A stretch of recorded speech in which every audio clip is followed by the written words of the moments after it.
We pay taxes, obviously, but studying is free. And when you turn 18, the government pays you almost 800 euros every month so you can study. Wow, while you're a student, you can be receiving 1,800 euros a month, like... They pay you to study at 18, 19? You move out of the house? How much is the price of rent in Denmark, more or less? A rental, House rental or apartment rental. If you go to Copenhagen, well, depending on the area, you can find them. Travelers, welcome to another video on this channel.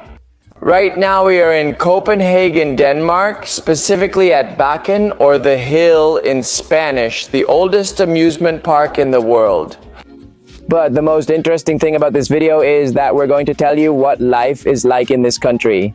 We made some Danish friends and we're going to ask them what salaries are like, what it's like to study here, and how politics and the economy work. I mean everything. Everything you need to know about a person's daily life to better understand their culture and traditions. What's good and what's bad about living here. The beautiful and the ugly, as they say. So stay tuned because we're going to show you everything. Everything.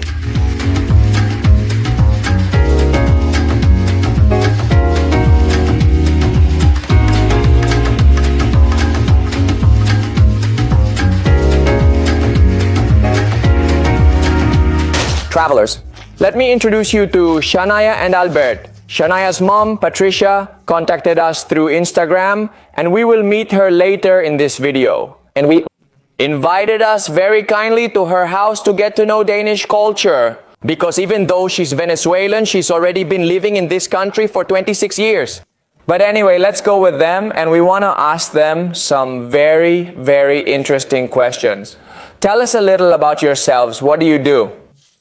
Alright, I'm Albert, I'm 23 years old. I'm studying at the university here in Denmark, and I'm 100% Danish or Viking. And where did you learn to speak Spanish? Albert? Me? I've lived in Spain for nearly 2 years. Okay. Between Spain and here? Yes, between Spain and here, yes. And you, Shanaya? Well, I was born in Turmero, so I'm from Turmero, but when I turned 1, we moved to Denmark. My father is Danish, so I've lived here my whole life, but I've frequently traveled to Venezuela since I was little. When was the last time you went? Well, that was a while ago, back in 2014, okay? Well, it's your turn to go back soon, yes. I want to ask you several questions about Danish life. About what it's like to live here, what are salaries like, education, public transportation. I mean, everything that maybe a young person your age might consider when looking for a place to study. Or maybe later on, an adult might be thinking about moving to Denmark and wants to evaluate, in general terms, what the quality of life is like. But first, describe to me in a few words. What is life like for you in Denmark? Well, I would say that life is super calm, you know? A lot of safety, a lot of discipline too. The Danes are very punctual, always on time. There's a lot of structure, but it's a country with a lot of safety. Since I was little, I would ride my bike. At 9 years old, I went to school by myself. I read that Danes ride bikes more than they drive cars. In downtown Copenhagen, everyone rides bikes. Our friends don't own cars. Yes, but also because there are bike lanes everywhere.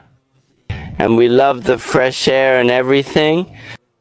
How is the education system here in Denmark? It's very good. First, well, it's free. We pay taxes, obviously, but studying is free. And when you turn 18, the government pays you almost 800 euros every month. So that you can study and focus on your studies. You can work, but it's not mandatory. And I mean, the government pays you without working. Yes, exactly.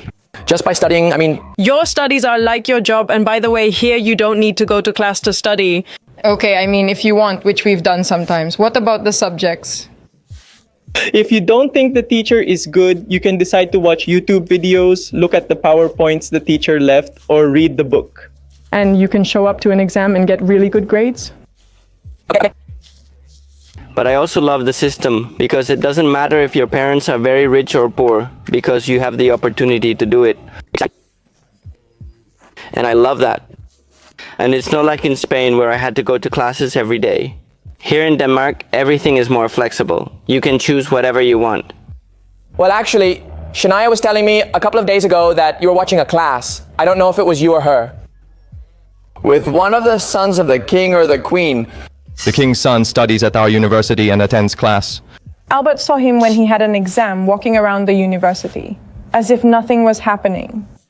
Because here in Denmark, there is still a monarchy, meaning they have a king who represents them as a country. But I think it's more of a ceremonial role. He doesn't make political decisions. No. They can get involved in Politics. They are very kind, and everyone, a lot of people support them because they are very calm. They always walk down the street, greet people, and are very kind and calm. You were just telling me that besides what the state pays them to study, they can also work at the university at the same time. By law, you can earn 18,000 crowns in addition to... The state gives you $800, which is 6,500 crowns, so you can earn a total of 24,500 crowns. but you also have to pay a tax on That. that. So you get an idea? €1. That's 7.5 crowns, which would make these 24,000 crowns in total about 2,800 euros approximately. From those 2,800 euros, you must pay a tax, Yes, exactly. leaving you with an approximate net amount. I mean, I would say Almost half, almost. Half, a little more than half. Around 1,500 to 1,800 euros. Wow. While you're a student, you can be earning 1,800 euros a month, which is almost more than double the minimum wage in countries in Europe like Spain. And not to mention countries in Latin America, where it can be more than 10 times what you earn on a minimum wage, even after you've already graduated from university and everything. Now tell me a little about health. Hey, how is the situation with hospitals and clinics? Well, here you pay 36% in taxes. That's the minimum. And from there, it can go up depending on how much you earn. And everything related to health, except for the dentist. Up to 18 years old, it's free, and after that you pay, but going to the doctor is free. I mean, you don't pay for anything. They're basically telling me that all healthcare is public, but of course it's funded by all the taxes that are paid. And the minimum amount of taxes to pay is 36%. And how much is the maximum? It reaches almost 50. Almost 50% of your salary is the maximum amount you pay in taxes. But are you okay with that? Does paying so many taxes bother you? No, it doesn't bother me at all because I see, well, I pay taxes, but I study, I can go to the hospital, I can do what I want. I see that there are bike lanes, the highways are good. You can tell that we pay taxes, so it doesn't bother us that much. Wow, that's wonderful. It's true that you can really notice the payment of taxes in infrastructure, education, health, and and above all, that people are happy with the management of the governments and everything that's done with that collected money.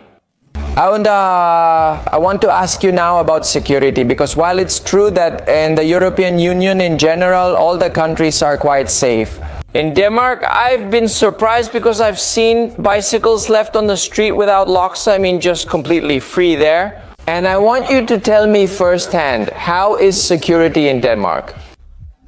Have you heard of any cases of theft or anything like that? It's hardly an issue here in Denmark because every time we travel we're always careful, but in Denmark we can do whatever we want. It's like, you know, everyone you trust, everyone you can do that. You can leave your belongings when entering a supermarket. It's a stroller, a baby stroller, the carriage.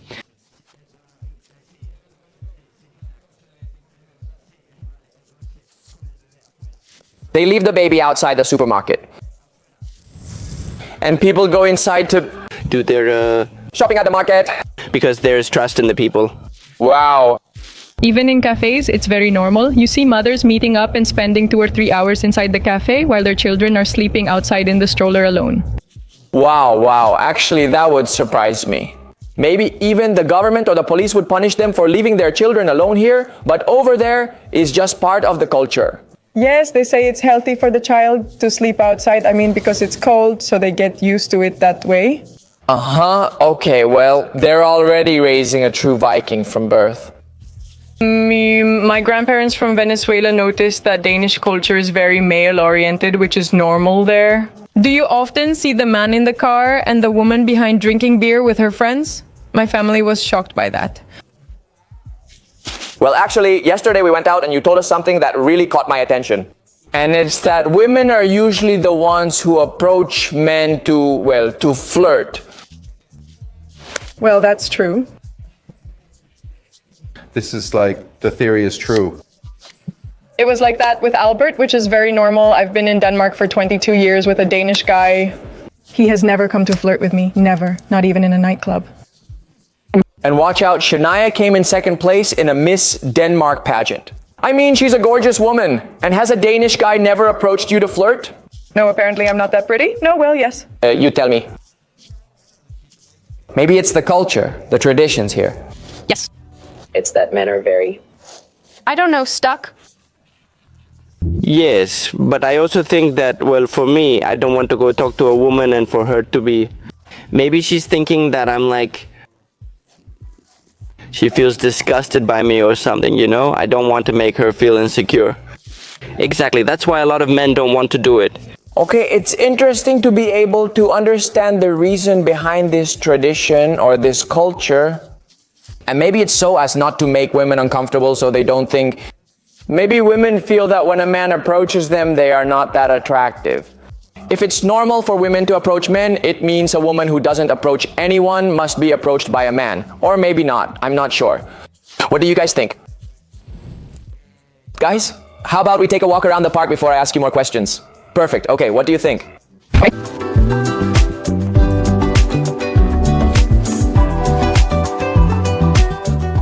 I was talking to your mom this morning about how nice it is to be a young person here.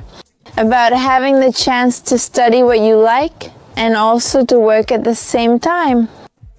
Because you get to an age where you want to be a little more independent. Like, I want to live on my own. I want to buy whatever I want without always having to ask my mom. And you, for example, do you live alone or do you live with your... Mom? No, I've lived on my own since I was 18. It's super normal. Do they pay you to study A? At 18, 19, you move out of the house, and that's it. And was that process of moving out traumatic? My daughter is leaving home, just like when my mom... I used to say freedom. And that's what I like about here, that, I mean, you have so much freedom, you can live on your own. I mean, I can buy whatever I want, I can go out whenever I want. I mean, I never have to be afraid if I go out when it's dark. I mean, sometimes I've come back from a party at 5 in the morning, walking all by myself. It's wonderful. I mean, it's wonderful to have that freedom, to feel safe in a country. Above all, as a woman, feeling that same sense of safety. What do you enjoy most about living in this country, which offers experiences you don't find in many other places? I would say it's the safety. Copenhagen in the summer is one of my favorite places. You can jump into the canals. Are you drinking beer late into the night? I would say it's the freedom and the fact that it doesn't matter who your family is. I mean, if you come from a family that doesn't have money, you can become a lawyer, doctor, or pursue any career because education is free, which I appreciate. It's a country with a lot of... Opportunities. What happens if a police officer sees you doing something you shouldn't? Yesterday they said swimming in the canals is prohibited, but everyone does it in the summer. What happens if a police officer comes and says, look at what you're doing? They don't come over and say, by law, you can't do that. So turn up the water, and when we leave, you can get back in again, right? I mean, they're super nice. Here in Denmark, we have a festival called Roskilde. Videos show people drinking beer from a bun-like container. You witness police officers participating and drinking beer with everyone there. They are incredibly friendly individuals. The interaction is very close, you know, like there isn't that hierarchy or the imposition of power, like a police officer dictating what you should do and how to do it, simply because of their position. Not at all, not at all. I mean, you don't see that. That drives me crazy. Yeah, I mean, if you do something illegal, for example, I mean, you all went to Christiana, the police know it exists. From time to time, they have to go. When they're coming in, everyone starts moving slowly and manages to run away. It seems they're unconcerned about catching you breaking rules like entering the water. They just tell you not to do it again, and that's the end of it. It's not like they'll fine you or take you to jail, right? And what do you like the least about living here? Well, that's a bit of the culture. Danes are a bit cold. Growing up with a Latina mother, I sometimes miss the affection, love, and being with family, which is very difficult for me. That's uncommon here, so I really miss it. Like, yes, that physical contact you have. Actually, here people greet each other like, if I don't know you, how should I greet you? Just like, hi. And if we're friends? Like a little less. Yeah, if there's a hug, then yeah, that's it. In Finland, they informed us that they don't even shake hands. Hi. But the thing is, I know a lot of people here who were happy with COVID because they said, oh, now we don't have to touch people when we greet them. And I was like, what the fuck? And I want hugs. I want a kiss, give me a kiss. When they go to a club, how do they dance like that? I mean, everyone on their own. I have to take them as there's no twerking involved. Twerking, how sad. I miss twerking. The twerking from the Latin Caribbean. I find it impressive that what Shanaya doesn't like is something that Latinos have a lot of. And of course, since she shares her Latin heritage. Does she feel the lack of human warmth? But you who have been Danish your whole life and whose entire family is Danish, how do you feel? What is it that you don't like about living here? Let me see, I have to get ready. What don't you like about being Danish? Well, the weather, and also sometimes we are very punctual. Excessively punctual? Almost like the Germans, you know, very strict. But it's more about the weather, and in winter the sun rises at 4 in the day. Yeah, there's almost no sun in winter, so winter here is very sad. And that's also why there are a lot of people, I don't know if people know, but in Denmark there are a lot of people who commit suicide. And I think that's why, because it's dark all day, almost all day. It comes out at 4 in the afternoon and now here it sets. I mean, it rises at 8 in the morning and sets at 4. Yes. You go in to study and when you come out the sun is gone. At 4 in the afternoon there's no more sun, but at least they have a few hours. Yes, but people are working at those hours of studying. And besides the weather, which is extremely cold with no sun, everything dark, it's amazing what the sun can do. Yes, exactly. It's proven that it gives you a lot of vitality. Yes, because summer in Denmark is perfect for us. It's about 25 or maybe 30 degrees, a really good day, but it's more because there's light. There's even light at night, so we're very happy. I'm shocked that the two things she doesn't like are because they're excessively punctual. I mean, it's actually a good trait, or it's because of the weather, which they can't control. But otherwise, all is well for you, and I sincerely congratulate you. I mean, it's incredible to have a country that works so well that everyone feels satisfied with how they live. Yes, because what is missing? Is the weather. Oh, it is. That you imagine our weather with, I don't know, a government, a system. Perfect. Let's go. Let's build it, family. Can you trust everyone, even the government? Look how beautiful. In this park, there are many, many deer. Their antlers are spectacular. Let's see how close I can get before they leave.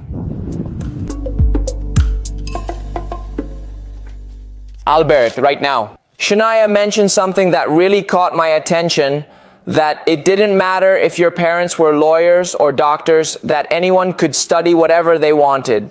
Because education is free. And although our country is actually somewhat similar, because there is public education, you can go to public universities without having to pay anything. I do feel that when it comes to getting a good job, it matters a lot, like the people you know, the contacts you have. This is not unique to Venezuela. It's a global phenomenon, prevalent in the United States and the rest of Latin America as well. It's like if you know this person who can get you into this position. In some places, even without having any studies, and in others, yes, you have your knowledge, but you still have to know someone. So tell me, what do you think, or how is it here in Denmark?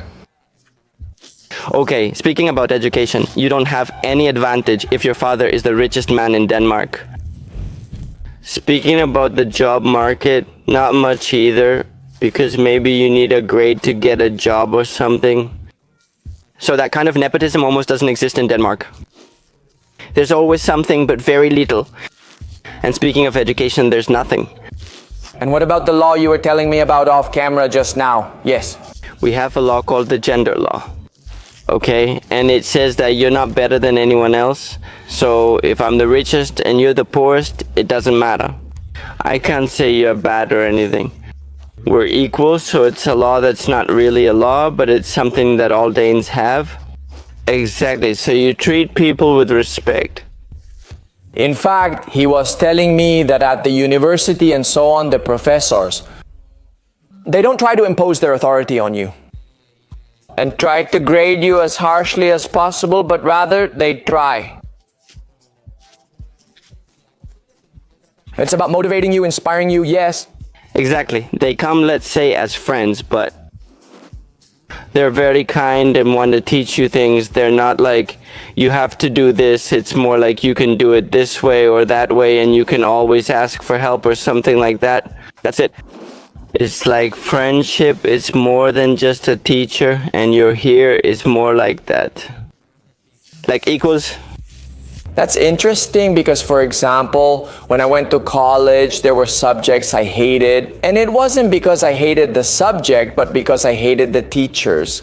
I'm really into numbers and I hated statistics, so much that I had to pay for private tutors.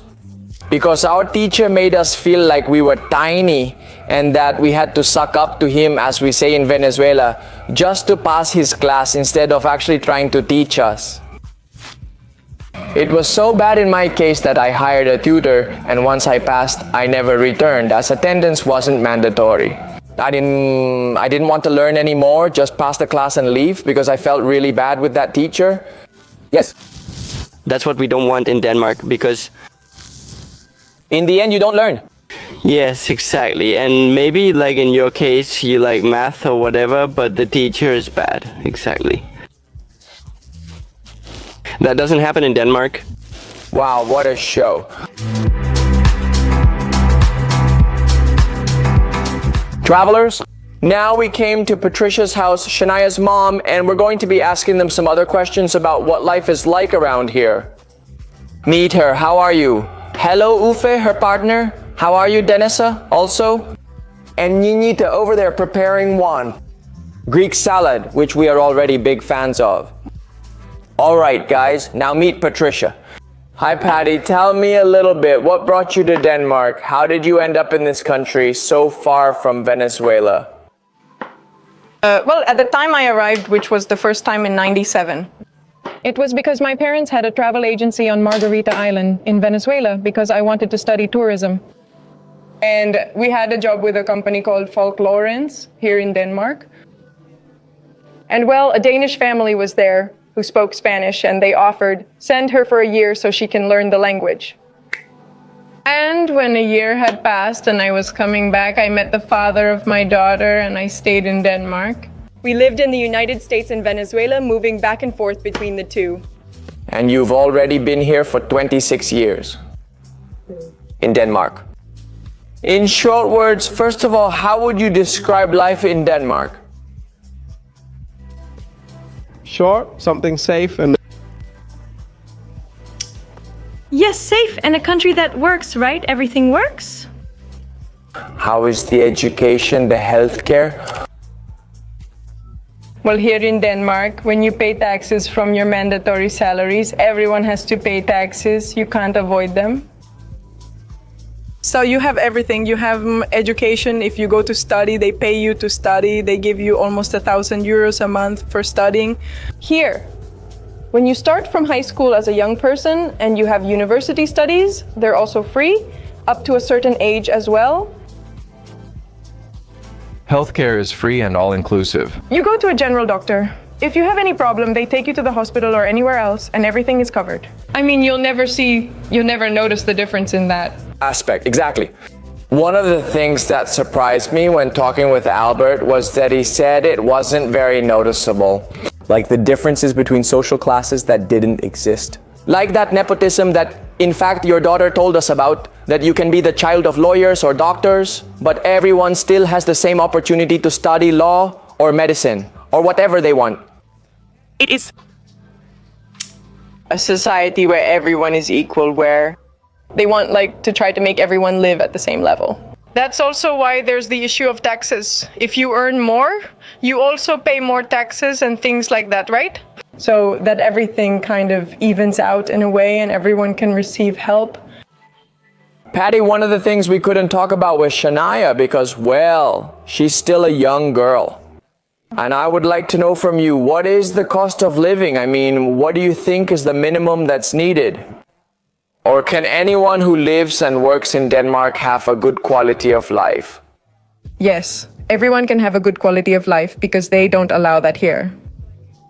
Exactly. For people to have such a big social difference, you'd need to move to a cheaper place, possibly farther away, requiring a change in your organization and routine.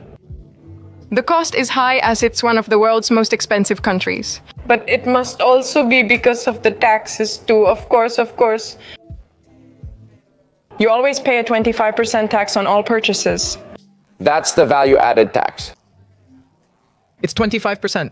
In Venezuela, we have a 16% value-added tax, and in countries like the United States, it's up to 7%. Here, you pay 25%. And the income tax, how much? How much is it? I mean, what's the maximum depending on the salaries? 40-something, 38, 40-something, almost half. If you earn more, then it's called top taxes. So you might pay 45, 46%. Almost half of your salary goes to taxes. But honestly, you can really see it reflected. The streets in this country are well maintained and everything is highly organized with no potholes in sight. That's why cars here are more expensive than in Sweden or Germany. There's also a tax which makes them more expensive, but it's also done to control the environment. The Danes are very environmentally conscious. I read a statistic that said that 4 out of 10 Danes had a car, but 9 out of 10 had a bicycle. Bicycle, as you've seen in Copenhagen. Everyone rides a bike, and that also keeps people healthy. It is. The people reach an old age. I have met people when I worked in the geriatrics area. They are centenarians, and I have met several who have reached 100 years old. 4 years old and still tough. They still have an age. Tell us, Patty, what did you do for a living? I studied management here, and since I studied at an older age, it was paid for by the municipality where I worked. As a boss at that time when I started. And as I told you before, well, it's a payment, it's high, it's expensive. Here it's about 300,000 crowns, I think, for the degree. But it's paid for by the... Which would be about 40 or 50,000 euros, more or less. Yes. Plus the books and everything else, right? Yes? But I'm in management, so I've worked in areas like psychiatry, and now I'm working in 2 institutions where we have young people with Down syndrome and autism. And that's where I'm working right now as... Manager, it's fine. Today we had the opportunity to visit one of the institutions in the morning. And truly there is a very beautiful job they do there to give a better quality of life to people with these disabilities. Patty, how much is the price of rent in Denmark, more or less? A rental? A house rental. Yes, or an apartment? If you're going to Copenhagen, depending on the area, you can find them starting at around 2,000 euros. Per month? Per month. An apartment with around 3 bedrooms in Amma, which is slightly outside the city center, but still near downtown. And how much is the cost of food for a couple, more or less? For example, how much do you spend on food? Depending on how you eat. Well, no. In general, if you like very expensive wine, around 1,000 euros a month, more or less. Over 1,000 euros monthly? Yes. We are here with his 2 children, my son, okay? There are about 5 people in total who eat. They're not here all month, but when they visit, we dine together. Of course. Patty, tell us a little bit. What is raising children like here? Shanaya already told us a little bit from the young person's point of view, but now from the parent's perspective, especially as a parent who was raised here. In Latin America, how was that culture shock of so much freedom that young people have here? Yes, because even if you don't say it, you always carry a part of your culture with you. And she says, my mom raised me Catholic. She says, in the Catholic way. I tell her, no, haven't you really tried what it truly is? The way I was raised in Venezuela, well, look, I think what's important is to always talk with your children. I maintain an open relationship with Shanaya, especially due to the different culture here. Fortunately, Shanaya and Sean have had friends who are calm, who also come from good families. Who are calm people, because that matters too. I think that everywhere in the world it makes a big difference. What kind of friends do you have? And honestly, they've given me that peace of mind because we haven't had any problems. The system. The thing is, well,